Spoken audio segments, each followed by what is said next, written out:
Good evening प्यारे विद्यार्थियों, आप सभी का स्वागत है अपने YouTube चैनल आर के इंग्लिश गुरु में। आप सभी कैसे हो? आई होप आप सभी अच्छे होंगे। तो हम पढ़ रहे हैं पास्ट परफेक्ट टेंस, और पास्ट परफेक्ट टेंस के अंदर हमने कितने प्रकार के वाक्य बनाने सीख लिए हैं? 3 प्रकार के वाक्य हैं पास्ट परफेक्ट टेंस के अंदर सीख चुके हैं। अफर्मेटिव सेंटेंस साधारण वाक्य, नेगेटिव सेंटेंस पास्ट के वो भी पढ़ लिए, नकारात्मक वाक्य, इंटेरोगेटिव सेंटेंस उसको हमने 2 भाग में पढ़ा है। वाक्य वो क्या है, पास्ट परफेक्ट टेंस के अंदर है, बड़े है इसलिए क्या है उसके 2 पार्ट किए। दोनों पार्ट के अंदर है, एक तो है वो है क्या से स्टार्ट वाक्य, दूसरा पार्ट है उसमें है जो पर्सनवाचक शब्द बीच में आते हैं उसके वाक्य। तो अगर किसी विद्यार्थी ने पीछे की क्लासें नहीं देखी है तो चैनल का लिंक डिस्क्रिप्शन में दिया है, वहां जाके पीछे की क्लास है वो देख सकते हैं। अभी आज जो चौथी प्रकार का जो सेंटेंस पढ़ेंगे वो पढ़ेंगे पास्ट परफेक्ट टेंस के इंटेरोगेटिव नेगेटिव सेंटेंस, पर्सनवाचक नकारात्मक वाक्य। इसको भी हमने 2 पार्ट में क्लास है वो पूरी करेंगे। दोनों का क्या है, जो पार्ट फर्स्ट होगा वो तो जो होगा क्या से जो वाक्य स्टार्ट होंगे उसका होगा, और जो सेकंड पार्ट होगा वो होगा पर्सनवाचक शब्द का, ताकि समझने में क्या है क्लास है वो बहुत ही आसान रहे। एक साथ दोनों को कर देंगे तो क्लास है वो समझ में नहीं आएगी, इसलिए क्या है इसका पार्ट है वो अलग अलग कर दिए। पास्ट परफेक्ट टेंस के वाक्य है वो बड़े होते हैं, 2 काम है वो भूतकाल में होता है, तो दोनों का क्या है अलग अलग पार्ट कर दिया है। दोनों बनेंगे वो एक तो पास्ट परफेक्ट में बनेगा, दूसरा बनेगा वो पास्ट सिंपल के अंदर बनेगा, इसीलिए क्लास के 2 पार्ट कर दिए। तो सबसे पहले अभी टेंस की पहचान। जो हिंदी वाक्य है उसके अंत में क्या रहेगा, चुका था, चुकी थी, चुके थे, या था, ये थी, ये थे, ई थी।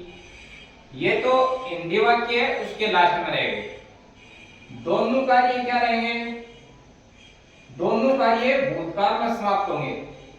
जो वाक्य बनेगा उसके जो दोनों काम है वो समाप्त किस में होंगे, भूतकाल में होंगे। जैसे अभी एग्जांपल है, देखिए क्या बस छूटने से पहले हम बस स्टैंड नहीं पहुंच गए थे। ऐसे सेंटेंस है वो कौन से टेंस में बनते हैं, पास्ट परफेक्ट टेंस के अंदर इस प्रकार के वाक्य है वो बनते हैं। इसमें जो 2 पार्ट है उसमें वाक्य है क्या बस छूटने से पहले, इतना सेंटेंस है वो एक हो गया है। दूसरा है हम बस स्टैंड नहीं पहुंच गए थे, ये अलग हो गया। अब जो पहले काम होगा उसको कौन से टेंस में बनाएंगे, पास्ट परफेक्ट टेंस के अंदर। जो बाद में काम होगा वाक्य में वो किस में बनाएंगे, पास्ट सिंपल के अंदर। दोनों है वो अलग अलग टेंस में बनेंगे, इसीलिए क्लास की क्या है पार्ट है वो अलग अलग कर दिए, समझने में आसान हो जाएगी क्लास। अब नियम, यदि वाक्य की शुरुआत क्या शब्द से हो तो सबसे पहले हेल्पिंग वर्ब जो साइकिलिया है, इंटेरोगेटिव सेंटेंस बनाते हैं तो उसमें सबसे पहले हेल्पिंग वर्ब लिखते हैं। वैसे ही इंटेरोगेटिव नेगेटिव सेंटेंस बनाएंगे, प्रश्नवाचक नकारात्मक है तो उसमें भी सबसे पहले जो सेंटेंस है किससे स्टार्ट करेंगे, हेल्पिंग वर्ब से। अब हेल्पिंग वर्ब इसमें क्या रहेगी टेंस के अंदर, पास्ट परफेक्ट टेंस के अंदर है सिंगुलर नाउन हो या प्लूरल नाउन, बोथ दोनों के साथ क्या यूज होगी, हैड का यूज किया जाएगा। तो देखिए नियम नंबर 1 है, इसमें यही लिखा है यदि वाक्य की शुरुआत क्या शब्द से हो तो सबसे पहले हेल्पिंग वर्ब साइकिलिया हैड का यूज किया जाता है दोनों कर्ताओं के साथ। अब वो दोनों कर्ता कौन कौन से हैं, एक तो हो गया सिंगुलर नाउन, एक हो गया प्लूरल नाउन। जो सिंगुलर नाउन एक वचन करता है और प्लूरल नाउन है वो बहुवचन करता है। एक वचन कर्ता के अंदर ही, सी, इट, नेम ये हो गया, और प्लूरल नाउन जो बहुवचन करता है आई, यू, वी, दे, दोनों के साथ एक वचन और बहुवचन, सिंगुलर नाउन और प्लूरल नाउन दोनों के साथ किसका यूज करेंगे, हैड का यूज करेंगे। अब नियम नंबर 2 देखिए, इंटेरोगेटिव नेगेटिव सेंटेंस मतलब प्रश्नवाचक नकारात्मक वाक्य में सब्जेक्ट के बाद किसका यूज किया जाता है? नोट का यूज करते हैं। जो इंटेरोगेटिव सेंटेंस रहता है, प्रश्नवाचक वाक्य रहता है, उसमें नोट का यूज नहीं किया जाता है। और इंटेरोगेटिव नेगेटिव सेंटेंस है, इसका मतलब नोट का यूज करेंगे। अब वो नोट कहाँ यूज करेंगे?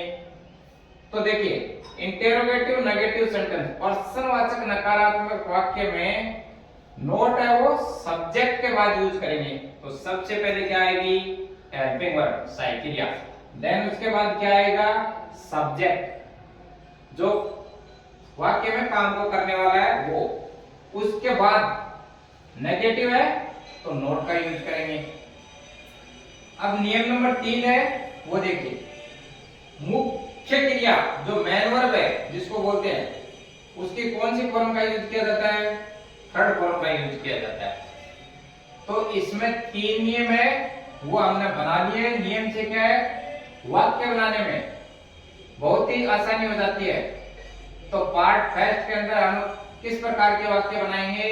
जो क्या से वाक्य स्टार्ट है उसकी एक क्लास करेंगे, और जो इसी का जो पार्ट नेक्स्ट होगा वो प्रश्नवाचक वाक्य जो सेंटेंस के बीच में आते हैं उसकी क्लास करेंगे। तो आज की जो क्लास है, सबसे पहले टेंस की पहचान, देन उसके बाद उसके नियम और वाक्य वो कैसे बनेंगे वो बनाना सीखेंगे।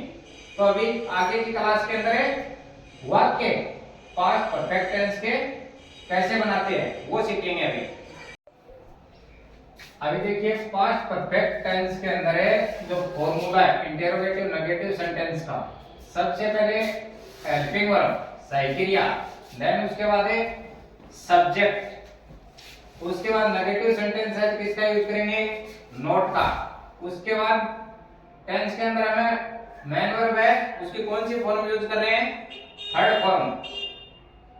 फिर ऑब्जेक्ट, उसके बाद अदर वर्ड, और लास्ट के अंदर है प्रश्नवाचक चिन्ह। ये हो गया इसका फॉर्मूला। इसके हम वाक्य आ जाए पार्ट फर्स्ट के अंदर है, जो क्या से स्टार्ट है वो ही वाक्य बनाने सीखेंगे क्लास में। नेक्स्ट क्लास के अंदर प्रश्नवाचक शब्द जो बीच में आते हैं उसके वाक्य बनाने सीखेंगे। तो देखिए, अभी क्या बस छूटने से पहले हम बस स्टैंड नहीं पहुंच गए थे, ऐसे वाक्य आएंगे। अब सबसे पहले नेगेटिव सेंटेंस को पहचानने का एक ही तरीका है, उसमें क्या और नहीं दो शब्द दिए हुए मिलेंगे। सबसे पहले क्या और उसके बाद है नहीं। ये इंटेरोगेटिव नेगेटिव सेंटेंस की पहचान है। सबसे पहले क्या शब्द दिया हुआ मिलेगा और बीच में क्या दिया हुआ मिलेगा? नेगेटिव सेंस, इसका मतलब नहीं दिया हुआ मिलेगा, जिसका उच्चारण नोट होगा। तो अपना सेंटेंस क्या है? क्या बस छूटने से पहले हम बस स्टैंड नहीं पहुंच गए थे।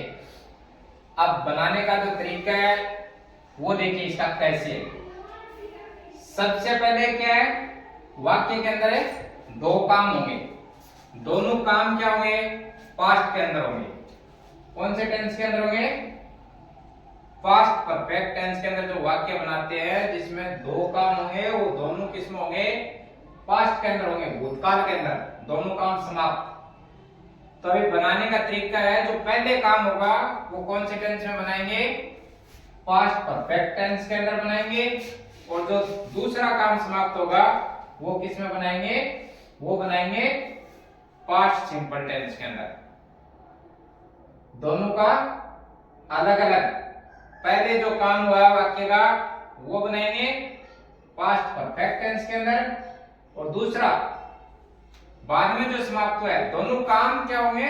भूतकाल में समाप्त होंगे पास्ट के अंदर। लेकिन जो बनाने का तरीका है, पहले जो काम समाप्त हुआ है उसको किसमें बनाएंगे? पास्ट परफेक्ट टेंस के अंदर। बाद में जो वाक्य में काम समाप्त होगा वो किसमें बनाएंगे? पास्ट सिंपल टेंस के अंदर। तभी देखिए वाक्य, क्या बस छूटने से पहले हम बस स्टैंड नहीं पहुंच गए थे, और लास्ट के अंदर क्या मिलेगा? प्रश्नवाचक चिन्ह। तो सबसे पहले क्या है? वाक्य का बनाने का जो काम पहले हुआ है, तो क्या से स्टार्ट है, तो सबसे पहले हेल्पिंग वर्ब। अब पास्ट परफेक्ट टेंस के अंदर हेल्पिंग वर्ब कौन सा यूज करते हैं, दोनों कर्ताओं के साथ हैड का यूज करते हैं। तो सबसे पहले हैड उतार दिया। ये जो बेसिक स्ट्रक्चर लिखा है उसके हिसाब से आप चलते जाइए, वाक्य है वो अपने आप पूरा हो जाएगा। उसके बाद सब्जेक्ट। सब्जेक्ट क्या है, क्या बस छूटने से पहले हम, तो हम का अंग्रेजी क्या हो गया, वी। उसके बाद क्या है, नेगेटिव सेंटेंस है तो नोट उतार दिया। अब उसके बाद क्या है, मेन वर्ब है, उसकी कौन सी फॉर्म लिखना है, थर्ड फॉर्म। अब इसके अंदर क्या है, वर्ब क्या है, पहुंच गए थे, तो पहुंचना का अंग्रेजी क्या होगा, रीच।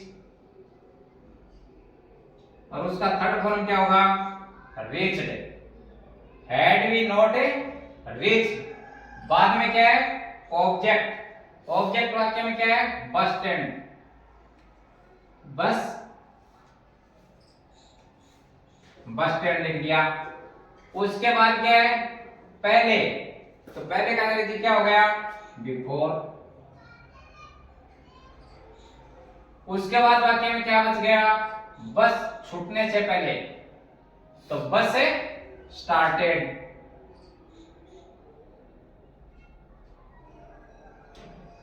और लास्ट में पर्सनवाचक चिन्ह। जो पहले काम हुआ है वो कौन से टेंस में बनेगा, पास्ट परफेक्ट टेंस में। ये रीच्ड है, ये थर्ड फॉर्म है, स्टार्टेड है, ये सेकंड फॉर्म है। सेकंड फॉर्म का मतलब जो बाद में काम समाप्त होता है वो पास्ट सिंपल टेंस के अंदर होगा। तो अभी अपना सेंटेंस है वो बन चुका है, had we not reached bus stand before bus started. इसका मतलब हुआ कि क्या बस छूटने से पहले हम बस स्टैंड नहीं पहुंच गए थे। ऐसे वाक्य बनाने हैं। अब सेंटेंस नंबर 2 है वो देखिए, क्या आपने इससे पहले ताजमहल नहीं देखा था।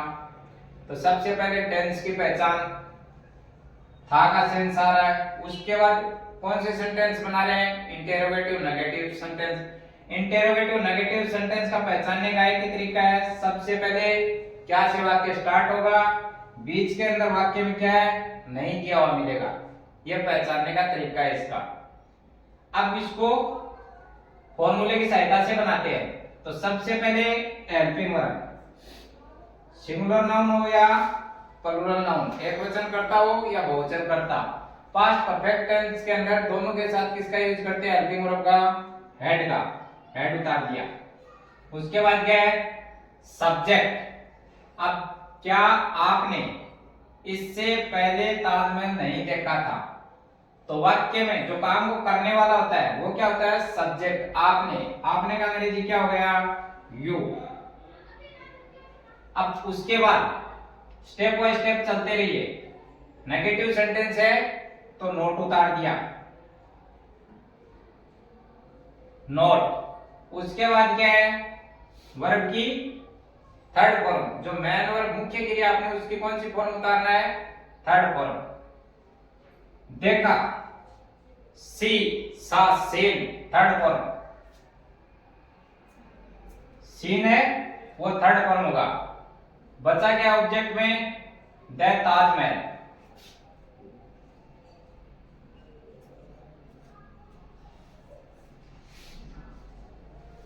ताजमहल। उसके बाद वो क्या बच गया वाक्य में, इससे पहले, इसका मतलब बिफोर। और लास्ट में पर्सनवाचक चिन्ह। वाक्य में और कुछ बचा ही नहीं है। तो अपना सेंटेंस है वो बन चुका है, had you not seen the Taj Mahal before. तो इसका मतलब हो गया, क्या आपने इससे पहले ताजमहल नहीं देखा था। और लास्ट में पर्सनवाचक चिन्ह, इंटरोगेटिव नेगेटिव सेंटेंस बना रहे हैं तो लास्ट में पर्सनवाचक चिन्ह है वो जरूर लगाएं, अदरवाइज वाक्य है वो रॉन्ग हो जाएगा। अब लास्ट सेंटेंस है वो देखिए, क्या आप इससे पहले जयपुर नहीं आए थे। सबसे पहले टेंस का पहचान, लास्ट में पर्सनवाचक चिन्ह दिया है, इसका मतलब इंटरोगेटिव सेंटेंस। अब नेगेटिव सेंटेंस है तो उसका पहचानने का तरीका है वो सेम है, क्या शुरू से वाक्य स्टार्ट हो रहा है वहां मिलेगा, बीच में जो नहीं दिया हुआ मिलेगा। यह पहचानने का आसान तरीका है।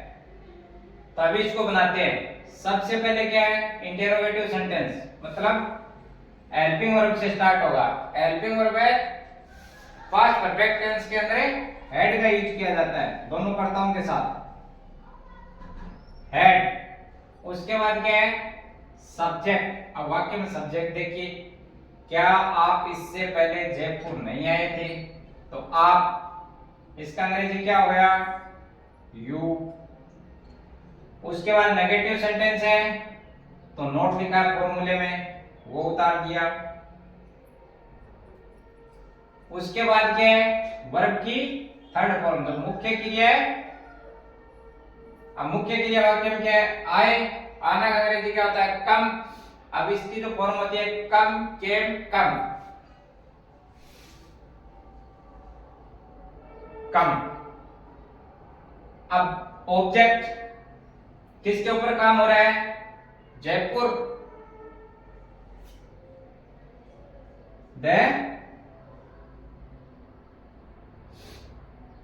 जयपुर। अब बचा क्या वाक्य में, इससे पहले, उसके लिए किसका यूज करेंगे, बिफोर। और कुछ वाक्य में बचा नहीं है तो लास्ट में पर्सनवाचक चिन्ह है वो जरूर लगाएं। अब had you not come the Taj Mahal, ना जयपुर, सॉरी जयपुर बिफोर, क्या आप इससे पहले जयपुर नहीं आए थे? इसका अंग्रेजी में ट्रांसलेट हो गया, had you not come the Jaipur before, और लास्ट में पर्सनवाचक चिन्ह। तो आज की जो क्लास है वो इंटेरोगेटिव नेगेटिव सेंटेंस की 4 से जो वाक्य स्टार्ट है उसकी हो गई है। और आप साथ में क्या है, इसके नोट्स है वो बनाते रहिए, और ज्यादा से ज्यादा वाक्य आप अपने पास से खुद कितने एग्जाम्पल बना सकते हैं, जितने ज्यादा आप खुद एग्जाम्पल बनाएंगे उतना ही क्या है, बेहतर तरीके से किसको सीख सकते हैं, टेंस को। टेंस सीखने में जितने एग्जाम्पल आप अपने पास से बनाएंगे उतने आसान हो जाएंगे। आज की क्लास अच्छी लगी हो तो लाइक करें, अपने दोस्तों में ज्यादा से ज्यादा शेयर करें। मिलते हैं नेक्स्ट क्लास के अंदर। जय हिंद, जय भारत।